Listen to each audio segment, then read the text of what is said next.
Hello everyone.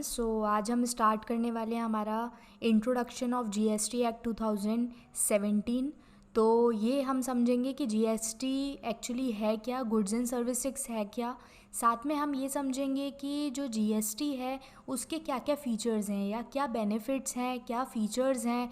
GST ऐसा क्या लेके आया है नया जो कि बोल सकते हैं कि लोगों को समझना ज़रूरी है, लोगों के लिए इंट्रोड्यूस करना ज़रूरी है कि जीएसटी क्यों ज़रूरी है। जीएसटी जो है गुड्स एंड सर्विस टैक्स वो एक्चुअली में किस टाइप से काम करता है, ये सारी चीज़ें आज हम इस पूरे लेक्चर में कवर करेंगे।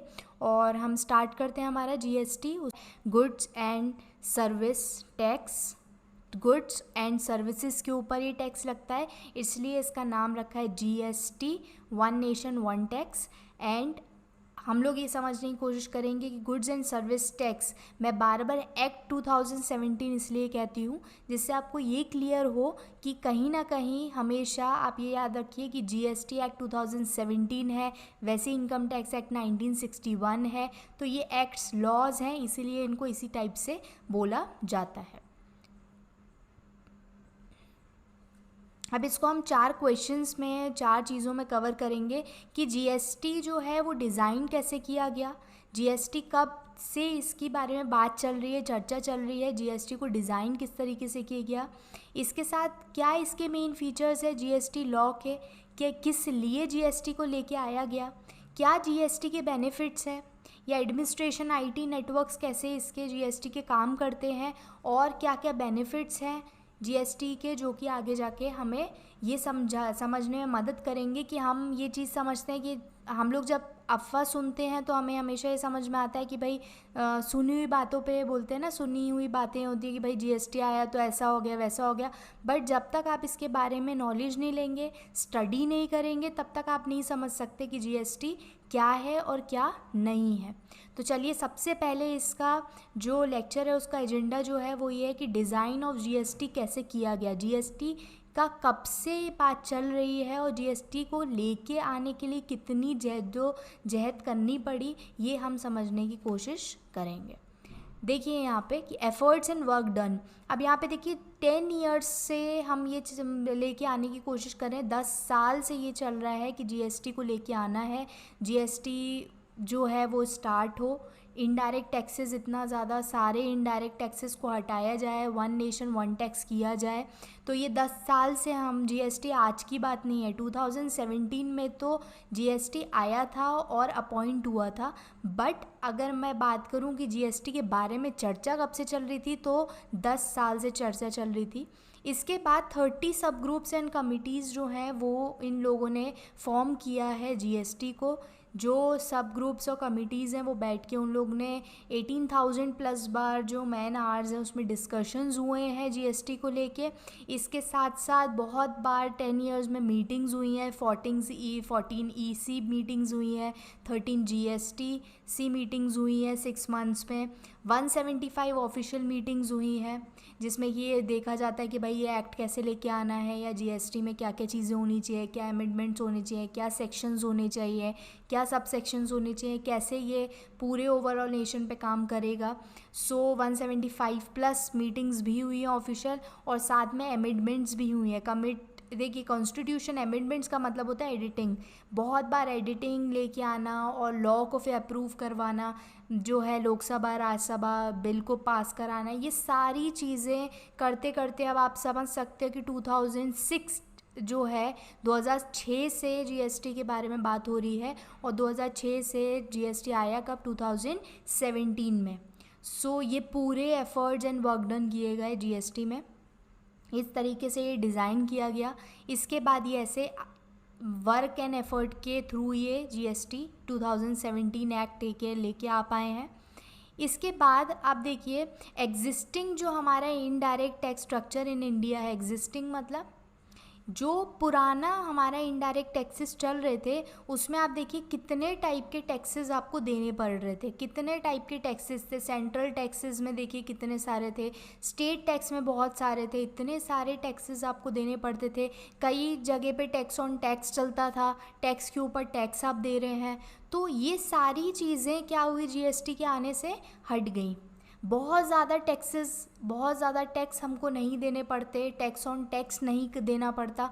और देख सकते हो आपकी जितने भी टैक्सेस हैं ये सारे के सारे हट गए। सिर्फ 4 टैक्सेस मेनली जीएसटी लेके आया, जिसमें कि वो IGST, CGST, SGST and UTGST, ये 4 टैक्सेस हैं जिस पे जीएसटी काम करता है। बाकी सारे टैक्सेस जो भी इनडायरेक्ट टैक्सेस पे पहले चलते थे वो सारे के सारे हट गए।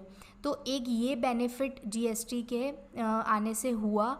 और जो जीएसटी का स्ट्रक्चर है इनडायरेक्ट टैक्सेस, उसमें आप देख रहे होगे कि सेंट्रल और स्टेट दोनों को मिला के इसमें 50-50% के बेसिस पे चलाया गया है, जिसमें सेंट्रल और स्टेट दोनों साथ में काम करके अलग अलग रिवेन्यू नहीं लेंगे, इसमें दोनों साथ मिलके काम करते हैं। जीएसटी में सेंट्रल का भी जो है स्टेट के लिए कंट्रीब्यूशन होता है और स्टेट का भी सेंट्रल के लिए होता है। अलग अलग रिवेन्यूज़ नहीं क्रिएट करते ये लोग। पहले ऐसा होता था सेंट्रल को सेंट्रल से मतलब होता था टैक्सेस से, और स्टेट को स्टेट टैक्सेस से मतलब होता था।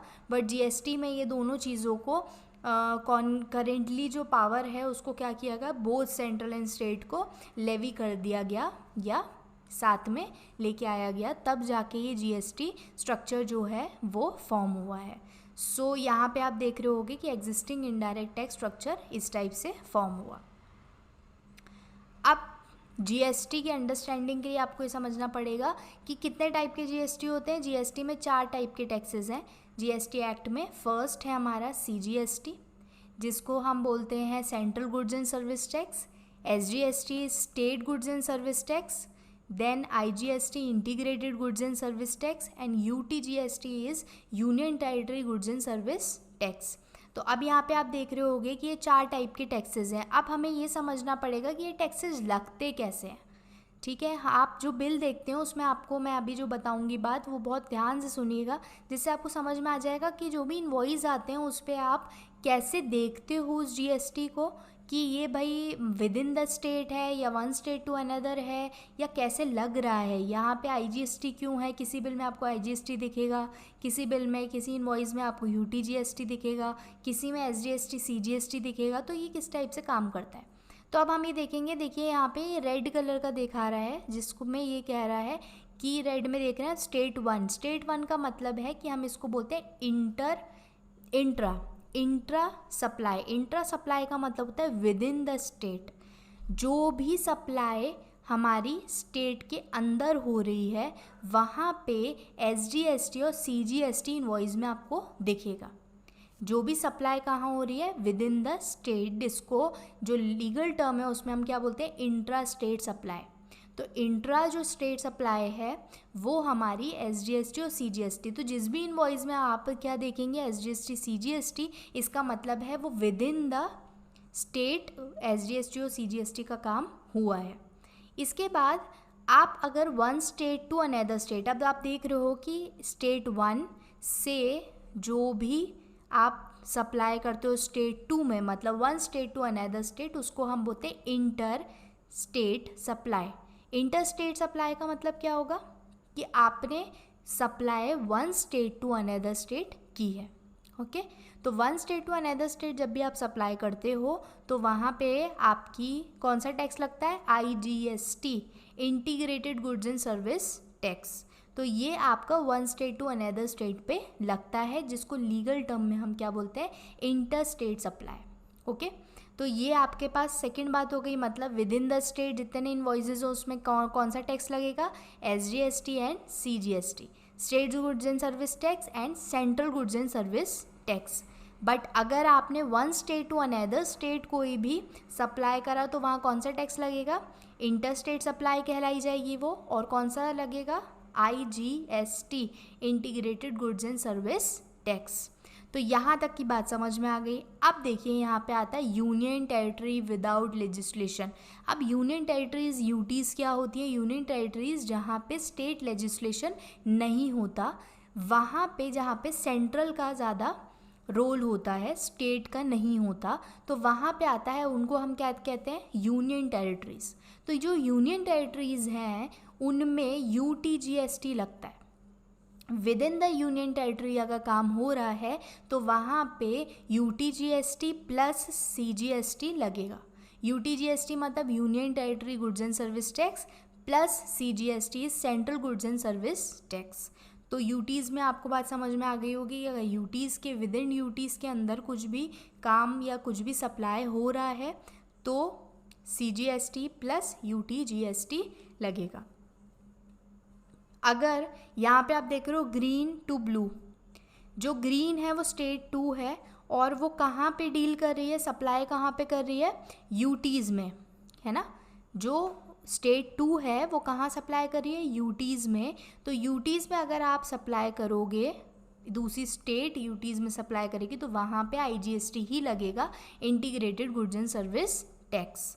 तो यहाँ पे आपको एकदम बात क्लियर हो गई होगी कि अगर विद इन द स्टेट अगर कोई भी चीज़ हो रही है, सप्लाई हो रहा है गुड्स एंड सर्विसेज का, तो वहाँ SGST एंड CGST लगता है।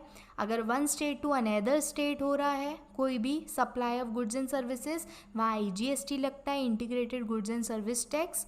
और अगर एक स्टेट से दूसरे UT में, यूनियन टेरिटरी में अगर हो रहा है तब भी वहाँ IGST लगेगा। और अगर विद इन द यूटीज़ कोई काम हो रहा है तो वहाँ UTGST प्लस CGST का काम होगा।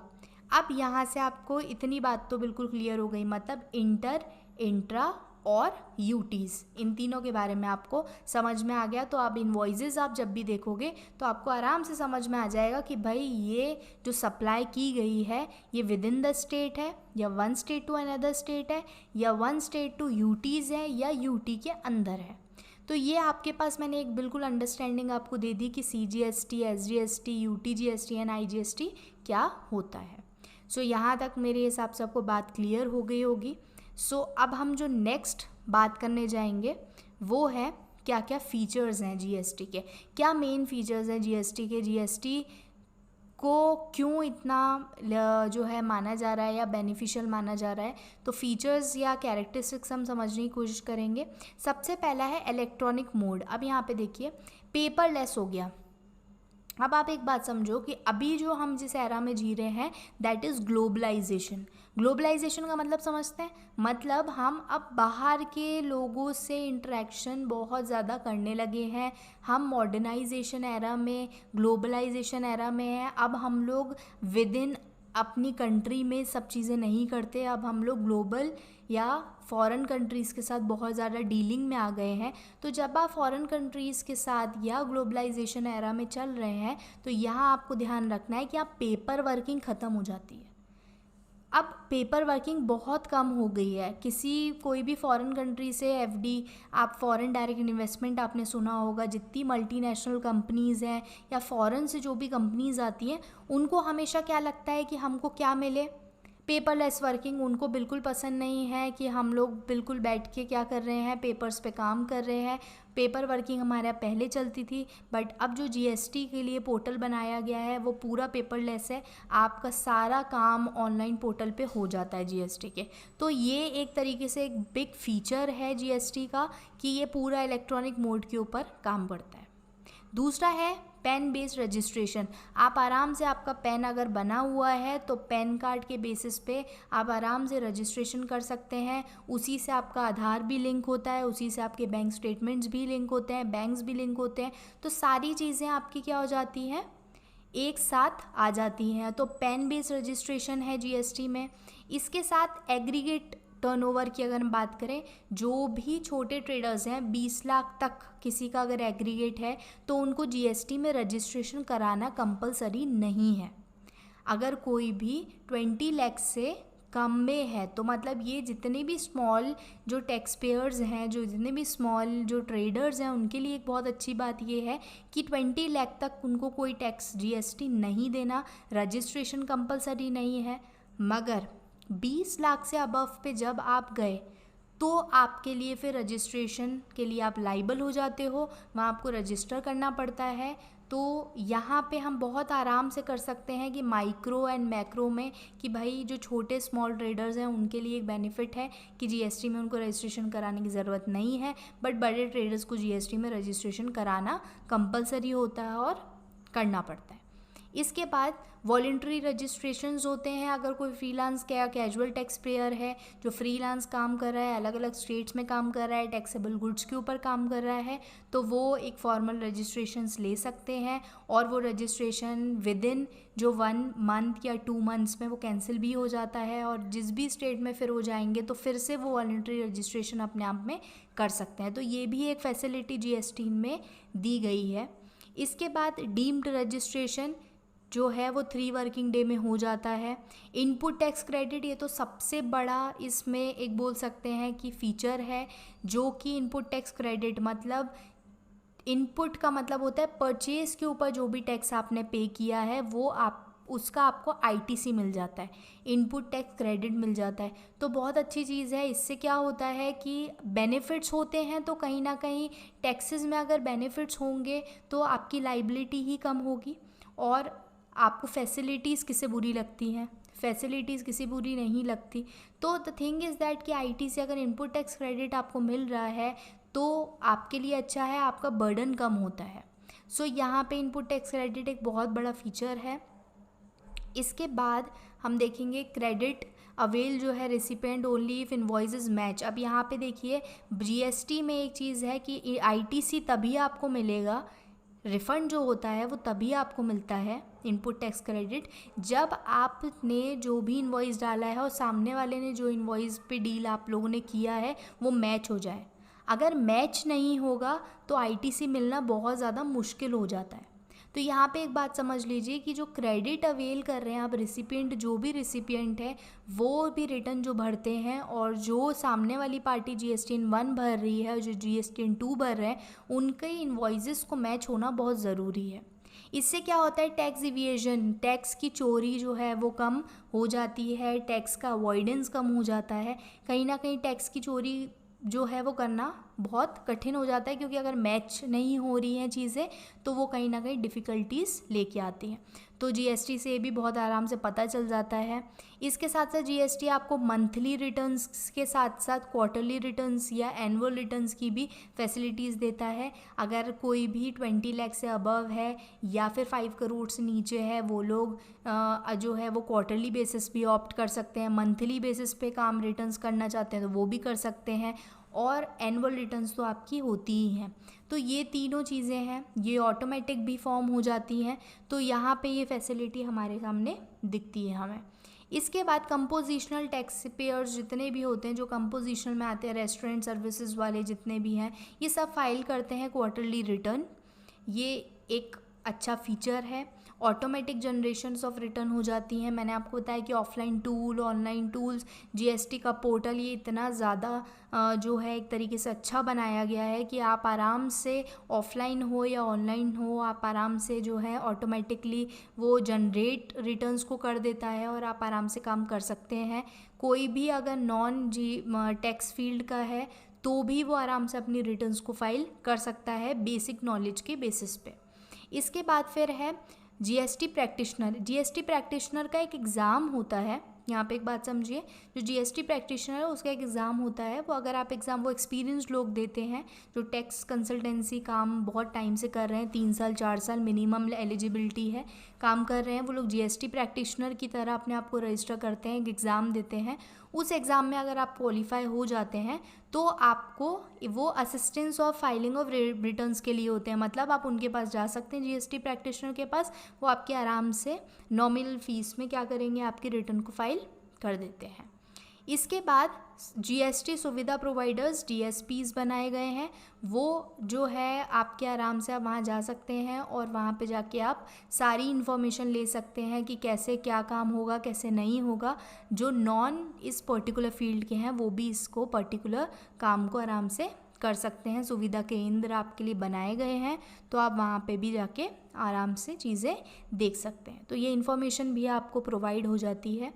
सो ये कुछ फीचर्स थे जो कि आपने देखे कि कितना ज़्यादा इम्पॉर्टेंट है जीएसटी, जो कि काम कर रहा है बहुत अलग अलग तरीक़ों से। इसके बाद आते हैं जीएसटी नेटवर्क। क्या जीएसटी जो जीएसटी डिपार्टमेंट है उन्होंने क्या नेटवर्क्स बनाए हैं, ठीक है। तो देखिए यहाँ पे कि 25 प्राइवेट लिमिटेड कंपनीज़ हैं, वो जो है वो कंपनी गवर्नमेंट के साथ क्या हुए हैं, उन्हें स्ट्रेटेजिकल कंट्रोल कर रही हैं। प्राइवेट कंपनीज़ भी मिलके 25 प्राइवेट लिमिटेड कंपनीज़ भी मिलके गवर्नमेंट के साथ इस पूरे पोर्टल को कंट्रोल्ड कर रही हैं, क्योंकि बहुत सारे बिजनेस हैं, बहुत सारे मैन्युफैक्चरिंग यूनिट्स हैं, उसमें आपका जो नेटवर्क आईटी नेटवर्क्स का जो काम होता है वो बहुत ज़्यादा इम्पॉर्टेंट रोल जो है वो लेके आता है, क्योंकि सब कुछ किस पे हो रहा है, पोर्टल के ऊपर। तो हर चीज़ जब पोर्टल के ऊपर हो रही है तो वहाँ पे आईटी नेटवर्क्स बहुत ज़्यादा ज़रूरी हैं। तो प्राइवेट कंपनीज़ की क्योंकि सर्विसेज बहुत ज़्यादा अच्छी होती हैं, इसलिए 25 प्राइवेट लिमिटेड कंपनीज़ हैं, उनको इसमें जो है गवर्नमेंट के साथ काम करना है। इसके साथ साथ इस पोर्टल पे जो हमारे पास टैक्स पेयर्स हैं वो अपना आराम से अपना रजिस्ट्रेशन एप्लीकेशन कर सकते हैं, फाइलिंग ऑफ रिटर्न्स भी कर सकते हैं पोर्टल पे। इसके बाद आसानी से आप मोड ऑफ पेमेंट भी है, आप NEFT RTGS वगैरह हो गया, या आप क्या UPI से आप लोग अगर करना चाहते हैं पेमेंट तो आप आराम से कर सकते हैं। ये भी फैसिलिटी एक प्रोवाइड करता है। जो IT कंपनीज़ हैं उन लोगों ने ये भी फैसिलिटीज़ दी है कि आप बस पहुंच जाओ पोर्टल पे और बाकी सारी चीज़ें आप एक एक करके फंक्शन करते जाएं। इसके बाद उन लोगों ने जो है 25 स्टेट्स में जो है डेवलप किया है बैक एंड मॉड्यूल्स, और इसके साथ साथ इन्फोसिस जो कंपनी है उसको अपॉइंट किया गया है मैनेज सर्विस प्रोवाइडर्स की तरह MSPs के लिए, और साथ में 34 GST सुविधा प्रोवाइडर्स DSPs अपॉइंटेड किए गए हैं ऑल ओवर इंडिया में, कि आपको आराम से आप वहाँ पे जा सकें और सारी इन्फॉर्मेशन ले सकें। पोर्टल पे आपको हर चीज़ प्रोवाइड की जाती है।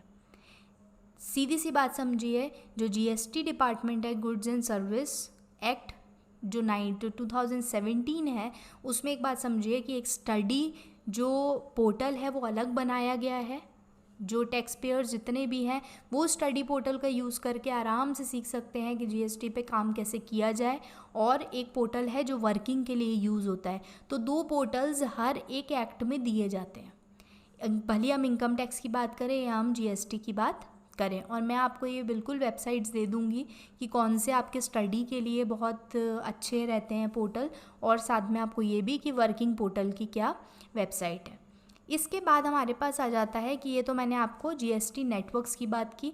अब चलिए हम थोड़े बेनिफिट्स की बात कर लेते हैं कि GST में क्या क्या बेनिफिट्स हैं। तो अब सबसे पहले बेनिफिट्स की बात करें तो पहला बेनिफिट है reduction in cost cutting effect. Cost cutting effect of taxes का मतलब है टैक्स ऑन टैक्स। पहले टैक्स ऑन टैक्स बहुत ज़्यादा था, टैक्स के ऊपर टैक्स लगता था। अगर फॉर सपोज़ कि 100 रुपये का प्रोडक्ट है, वो मैं आपको यहाँ पे जब हम आगे बढ़ेंगे तो उसके बाद आपको ये भी बताऊंगी कि एक एग्जांपल के थ्रू कि कैसे कॉस्ट कटिंग इफेक्ट या कॉस्ट कटिंग इफेक्ट काम करता है, ठीक। तो कॉस्ट कटिंग इफेक्ट मेनली होता है टैक्स ऑन टैक्स। तो जो GST है उसमें टैक्स ऑन टैक्स कम हो गया, हट गया है, और पहले टैक्स ऑन टैक्स था, तो जिसके कारण जो भी अमाउंट आता था कंज्यूमर के पास वो बहुत ज़्यादा आ जाता था। तो क्योंकि टैक्स के पे टैक्स लगा हुआ है, बट अगर आपके पास ज़्यादा टैक्स ऑन टैक्स नहीं है तो प्राइस आपके पास क्या आता है, कम में आता है। इसके बाद ओवरऑल रिडक्शन इन प्राइजेस, मैंने आपको बताया कि टैक्स ऑन टैक्स अगर हट गया तो आपके प्राइजेस भी रिड्यूस होते हैं। National market, common national market में यूज़ होता है। स्मॉल टैक्स पेयर्स के लिए बेनिफिशियल है, मैंने आपको बताया 20 लाख तक तो आपको GST में रजिस्टर करने की ज़रूरत भी नहीं है। 20 लाख तक आपको रजिस्टर करने की ज़रूरत नहीं है। 20 लाख के ऊपर अगर आपका रेवेन्यू जनरेट हो रहा है 20 लाख के ऊपर, तब आप GST के लिए लाइबल होते हैं। तो स्मॉल टैक्स पेयर्स के लिए अच्छा है। इसके बाद सेल्फ रेगुलेटरी टैक्स सिस्टम, आप अपने आप जो है इस सिस्टम में सारी चीज़ें कर सकते हैं, सीख सकते हैं, अपने आप इसको चला सकते हैं। ये अपने आप जो है टैक्स सिस्टम जो है वो पोर्टल पे अपने आप ओवरऑल काम कर लेता है। इसके बाद इलेक्ट्रॉनिक टैक्स सिस्टम है, पूरा इलेक्ट्रॉनिक है, इलेक्ट्रॉनिक मोड पे है, कोई भी पेपरलेस वर्किंग पे आपका काम हो जाता है। तो इससे आपके डिक्रीज़ इन इन्फ्लेशन डिक्रीज़ होता है। डूइंग बिजनेस, जो आपका ईजिली डूइंग बिजनेस हो गया है, आराम से आप अपना बिजनेस कर सकते हैं। और ब्लैक ट्रांजेक्शन जितने भी हैं, जो भी ब्लैक मनी है, ब्लैक ट्रांजेक्शन्स, वो ज़्यादा से ज़्यादा कम हो गए हैं जीएसटी के आने से। इसके साथ साथ और इसके बेनिफिट्स हैं, सिंप्लीफाइड टैक्स रेजिमी, आराम से आप टैक्स समझ सकते हैं। जैसे मैंने बताया आपको आईजीएसटी, एसजीएसटी, सीजीएसटी, यूटीजीएसटी कैसे लगता है, इंटर क्या होता है, इंट्रा क्या होता है, ये बिल्कुल एक बेसिक सा चीज़ है जिससे आप समझ सकते हो कि भैया विद इन द स्टेट लगा है या one state to another state tax लगा है, कौन सा टैक्स कब लगा है, ये आराम से आप पता कर सकते हो। Reduction in multi cities of taxes, जो बहुत ज़्यादा टैक्सेस हमें पहले देने पड़ते थे, एक्साइज ड्यूटी, कस्टम ड्यूटी, इसके बाद वैट, फिर सीएसटी, फिर सर्विस टैक्स, फिर लग्जरी टैक्स, एंटरटेनमेंट टैक्स, बहुत टाइप के टैक्सेस हमको देने पड़ते थे। बट अब हमारे पास सिर्फ जीएसटी में 4 टैक्सेस हैं जिन पे हमें डील करना होता है, that is SGST, CGST, IGST and UTGST. इसके बाद जो जीएसटी है वो कंजम्पशन बेस्ड टैक्स है। जब आप प्रोडक्ट और सर्विस का कंजम्पशन करोगे या डेस्टिनी बेसिस पे है, अगर आपके प्रोडक्ट एंड सर्विस जब आपको डिलीवर हो जाएगा या आप रिसीव कर लोगे तभी जीएसटी आप पे लगता है। ये बर्डन शिफ्ट नहीं होता। पहले क्या होता था, बर्डन शिफ्ट होते जाता था। अब जीएसटी में ऐसा नहीं होता, बर्डन शिफ्ट्स नहीं होते। इसके साथ आप ज़ीरो रेटेड, एक्सपोर्ट, एग्जम्प्ट जितने गुड्स हैं उनके लिए भी चीज़ें हैं, और साथ में जो भी विद इन द स्टेट काम हो रहा है जीएसटी का, one state to another state काम हो रहा है, वो सब तरीके के काम जो है वो जीएसटी ने आसान कर दिए हैं। और ज़्यादा से ज़्यादा जो भी इंफॉर्मेशन है या मेक इन इंडिया है या जो भी कंज्यूमर्स के लिए अच्छा है वो भी जीएसटी के कारण हुआ है। तो ये सारे जीएसटी के कुछ बेनिफिट्स हैं। अब चलते हैं हम कुछ एग्जाम्पल के थ्रू, जो मैं आपको कॉस्ट कटिंग इफेक्ट समझाने की कोशिश कर दी कि कैसे प्राइस में रिडक्शन करता है, रिड्यूस कैसे करता है प्राइस को। अब देखिए सबसे पहली चीज़ है कि रिड्यूस कैसे करता है। रिड्यूस में देख रहे होगे आप कि यहाँ जो आप बॉक्स देख रहे हैं in your left hand side, वो लेफ्ट हैंड साइड में जो आपको बॉक्स दिखाई दे रहा है उसमें देखिए पहले कैसे होता था, cost of product of goods कितना है, 100 रुपये, फॉर सपोज 100 रुपये है। अब 100 रुपये पहला cost of production of goods है। इसके बाद उसमें क्या लगते थे, टैक्सेस। अब देखिए कितने टाइप के टैक्सेस हैं। विद इन द स्टेट हुआ तो आपको क्या देना है, वेट देना है, एंट्री टैक्स देना है, ठीक है, ये सारी चीज़ें, एक्साइज भी देना ही है, ये सारी चीज़ें। अगर आप इतने सारे टैक्सेस आपको देने हैं तो कितना परसेंट हो गया, 32%। तो आपका जो अमाउंट आया वो कितना टैक्सेस वगैरह लग के आया, 132 रुपीज़, मतलब 100 से सीधे 32 रुपीज़ ज़्यादा हो गया। तो ये इतने टाइप के टैक्सेस आपको देने हैं और टैक्स के ऊपर टैक्स लगे जा रहा है। अगर आप वेट की बात करें तो वैल्यू एडेड टैक्स, मतलब 100 रुपये के ऊपर 14.5% लगेगा पहले, अगर आपने विद इन द स्टेट किया। और अगर आपने one state to another state किया तो वहाँ पे क्या लगेगा, वहाँ पे सीएसटी लग जाएगा 2%। तो अब क्या हुआ, 100 तो था ही, फिर 14.5% लग के जो अमाउंट आया उसके ऊपर फिर आपने अगर one state to another state काम किया तो सीएसटी लग गया। तो ऐसे क्या हुआ, एक्साइज ड्यूटी तो शुरुआत में ही लग गया था 10 के ऊपर, ठीक है। तो अब देख रहे हो आप 32%, तो 132 का यहाँ पे आ जाता था तो अमाउंट। तो कंज्यूमर के पास अल्टीमेटली पहुँचते पहुँचते क्या हो जाता था, वो अमाउंट बढ़ते जाएगा क्योंकि टैक्स ऑन टैक्स बढ़ते जा रहा है। अब वहीं पे आप राइट हैंड साइड पे देखोगे जीएसटी में क्या हो रहा है। जीएसटी में 100 रुपये का जो प्रोडक्ट है, बिल्कुल सही, जो कॉस्ट ऑफ प्रोडक्ट है वो 100 रुपये है। अब इसमें सीधे सीजीएसटी, एसजीएसटी, आईजीएसटी, यूटीजीएसटी जो भी टैक्सेस है within the state, one state to another state लगेगा। तो उससे क्या होगा कि 128 रुपीज़ का ही हुआ ये, इसके अलावा आपके टैक्स ऑन टैक्स कुछ नहीं हुआ। तो ये इसने क्या किया, आपको कहीं ना कहीं रिड्यूस कर दिया आपके प्राइस को। तो यहाँ पे भी आप एकदम बिल्कुल बात समझ गए होंगे कि कैसे रिडक्शन या हम कॉस्ट कटिंग इफेक्ट की बात जो कर रहे हैं वो क्या है एक्चुअल में, है ना। तो ये ओवरऑल आपके सामने एक एग्जांपल है जीएसटी का कि किस टाइप से काम करता है। तो मेरा ये वीडियो पसंद आया है तो मैं आगे जाके और भी वीडियोस फॉर्म करूँगी जो कि real and practical data basis पे होंगे अकाउंटिंग, टैक्सेशन में, जो कि इनकम टैक्स एंड जीएसटी से रिलेटेड होंगे। So please subscribe and like.